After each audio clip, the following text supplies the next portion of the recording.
Bom, como nós vimos há pouco, a ação de alimentos, objeto de nosso estudo, é uma típica ação de família, porque por meio dela busca-se garantir ao parente ou integrante da entidade familiar que esteja desprovido dos meios de sustento, de prover o próprio sustento, meios de subsistência. Ou seja, o fundamento da ação de alimentos é uma relação jurídica familiar. Então, portanto, a ação de alimentos é uma ação de família. E por que é importante a gente deixar claro isso? Porque o novo CPC inovou em relação ao CPC anterior de 73, criando um procedimento especial contencioso aplicável às ações de família. O CPC de 73, no seu texto original, apenas tratava da ação de separação consensual. Nos seus artigos 1120 a 1124, o legislador do CPC de 73 cuidava do procedimento de jurisdição voluntária das ações de separação consensual.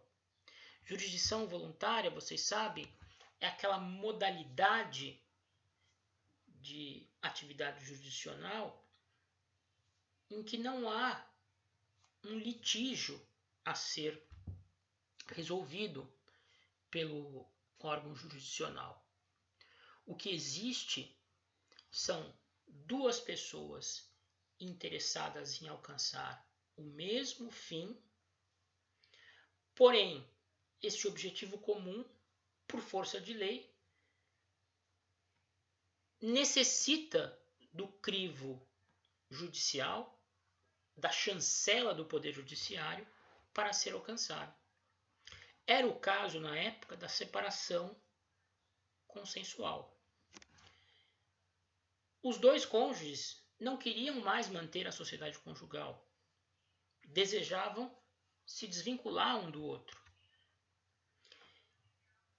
Chegavam a uma composição em relação a todos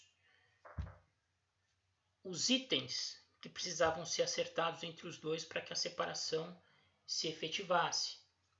Alimentos, divisão de patrimônio, guarda de filhos, regime de visita, enfim, tudo estava acordado entre ambos. Ainda assim, o legislador exigia que o Poder Judiciário homologasse esse acordo. E essa homologação, essa chancela do Poder Judiciário ao ajuste celebrado entre os cônjuges que desejavam por fim a sociedade conjugal, era submetido, tinha que passar pelo crivo de um juiz, para que o juiz verificasse se não havia nenhum abuso de um lado ou de outro, alguma supressão de direito. E antes de homologar esse acordo, a lei impunha ao juiz o dever de tentar promover a reconciliação entre as partes, ou seja, o objetivo era de que o juiz conversasse com as partes e tentasse, em princípio, demovê-las da ideia de dissolver a sociedade conjugal, porque isso implicaria danos à entidade familiar, muitas vezes atingindo pessoas, no caso os filhos, que nada tinham a ver com o conflito estabelecido entre os cônjuges. Então, o procedimento de jurisdição voluntária da ação de separação judicial era o único, relacionado ao direito de família previsto no texto original do CPC de 73. Em 77, houve a promulgação da Lei do Divórcio, né, da Lei 6.515 de 77. E esse procedimento das ações de separação consensual foi estendido por força do artigo 40, parágrafo 2º da Lei do Divórcio, às ações de divórcio consensual.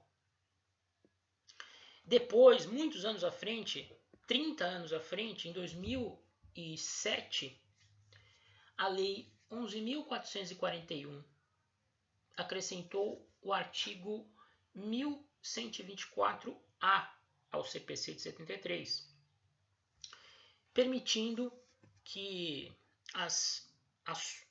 os divórcios e as separações consensuais pudessem ser celebrados, pudessem ser realizados por simples escritura pública quando não houvessem filhos menores ou incapazes. Ou seja, na ocasião, o legislador quis retirar do Poder Judiciário, naqueles casos em que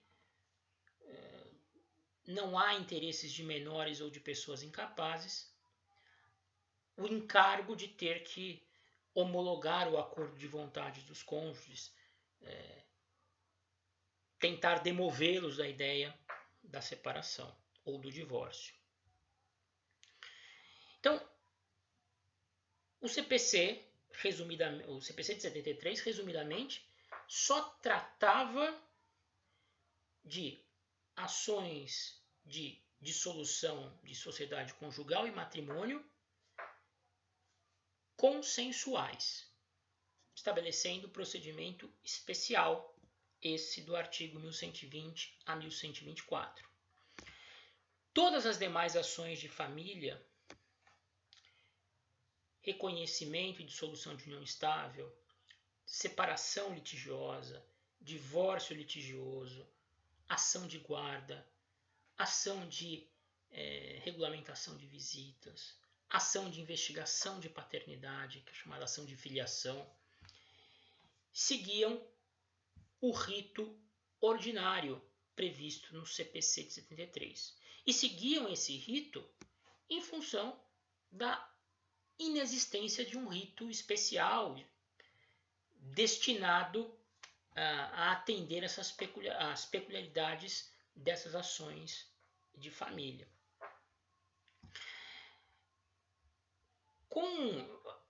Em relação aos alimentos, a ação de alimentos, o CPC de 73 era omisso, mas como havia a lei especial, a lei que regulamenta a ação de alimentos até hoje, que é a Lei 5478, que era de 68, anterior ao próprio CPC, ela se aplicava integralmente às ações de alimentos. Então, as ações de alimentos sempre foram de rito especial. Essas ações de alimentos fundadas em vínculo familiar, que é o objeto do nosso estudo. Bom, como o CPC de 2015 inovou em relação ao de 73 e criou nos seus artigos 693 a 699 um rito especial para as ações de família, imaginava-se que nesse rito especial fossem também ser incluídas as ações de alimentos. Imaginava-se, a grande expectativa da comunidade jurídica era de que as ações de alimentos, tratando-se de ações de família, também fossem abarcadas por esse procedimento especial e pudessem ter um processamento similar, idêntico não, mas bastante parecido, comum às outras ações de mesma espécie. Essa expectativa, no entanto, foi frustrada pelo parágrafo único do artigo 693 do CPC. Porque o legislador, depois de dizer no artigo 693 caput que as normas deste capítulo aplicam-se aos procedimentos contenciosos de divórcio, separação, reconhecimento e extinção de união estável, guarda, visitação e filiação, no parágrafo único enunciou que a ação de alimentos e a que versar sobre o interesse de criança ou de adolescente observarão o procedimento previsto em legislação específica, aplicando-se no que couber as disposições deste capítulo. Ou seja, o próprio legislador do CPC de 2015 fez questão de excluir as ações de alimentos do procedimento especial comum às ações de família, destacando que a ação de alimentos deve observar o procedimento previsto na legislação específica, no caso, a Lei 547868, aplicando-se o CPC apenas naquilo que não confrontar com as disposições do referido diploma, da Lei 5478 de 68. Ou seja, o CPC tem aplicação subsidiária. Há doutrinadores, e que fique claro isso, que mesmo diante dessa ressalva explícita feita pelo parágrafo único do artigo 693, tentam, através de verdadeiros malabarismos jurídicos, aplicar às ações de alimentos regras específicas do CPC que, de algum modo, conflituam com as disposições da lei especial. E o argumento utilizado para esse duplo, triplo carpado aí, esse malabarismo, é de que as disposições da lei 5478 de 68 seriam incompatíveis com a Constituição, seriam incompatíveis com o novo CPC e seriam, enfim, anacrônicas, seriam ultrapassadas e por isso não justificaria mais a sua aplicação. Com todo respeito a esses doutrinadores, e eu destaco aqui como uma voz divergente a doutora Maria Berenice Dias, famosíssima aí no âmbito do direito de família, desembargadora no Rio Grande do Sul, não há como se aceitar essa interpretação, né? Porque o legislador é muito claro. Ele ressalva que as ações de alimentos continuam regulamentadas pela Lei 5478 de 68.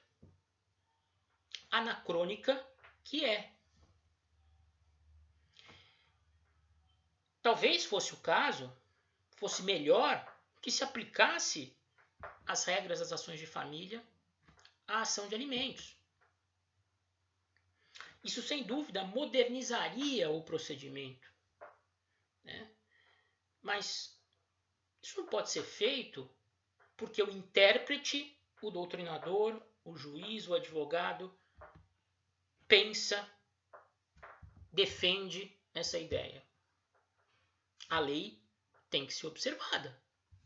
O legislador, que é o encarregado de regulamentar o processo civil, fez uma opção clara pela manutenção das disposições da Lei 5478 de 68. Tá certo? E no próximo vídeo nós vamos tratar exatamente de todo o procedimento. Aliás, nos próximos vídeos nós vamos tratar de todo o procedimento da ação de alimentos.